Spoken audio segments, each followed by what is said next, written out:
Gikone noyudi ringre jalupo manyocha onegi ndalo adek mokalo e lweny mapek manyocha omuoch e kind jolupo e dho wath ma Lela kod ma Kisaka.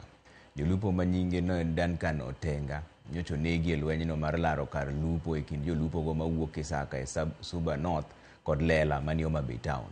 Duncan ma en japuonjre manie hike mar adek e mbalariany ma Meru nyocha onegi kasto olute e nam. Familia mare to kwayo obila mondo kasre gi timo nonro e wi masirano.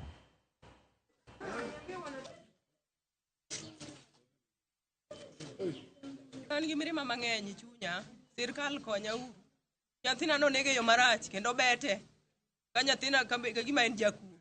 To ok nyathina onge gima osekwalo. Nyathina en nyathi ma innocent, ma ok duoka kata ng'ato. Dan nyathina kata or mana 15. Dan biro dhina ma kata or machalo nade. Adong kenda, dan oweya gi lweta, ma kata kuma biro goyo lweta onge. Geno na rumo, geno na ogigi kanyo. Alamo mana Nyasaye mondo mi omaka.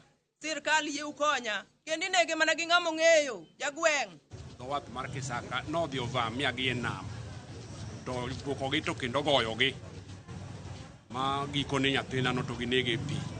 Nyathina manyo ni e grade mar adek e University ma Meru. Mane pok otieko ma dhi tieko higa manyien. Koro ging'ado lekna gi kanyo. Gima notimore mar nek kata ma osebedo ka wawinjo ka timore biro nikech jowa neno ni gi protect gik miluongo ni breeding zones. Koro breeding zones gin kuonde ma rech nyuolie.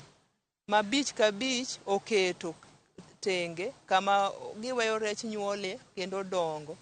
Mondo koro ka gilupo to madongo moringo dhi iye kuche ma giringo mana matin to giluwo gikelo.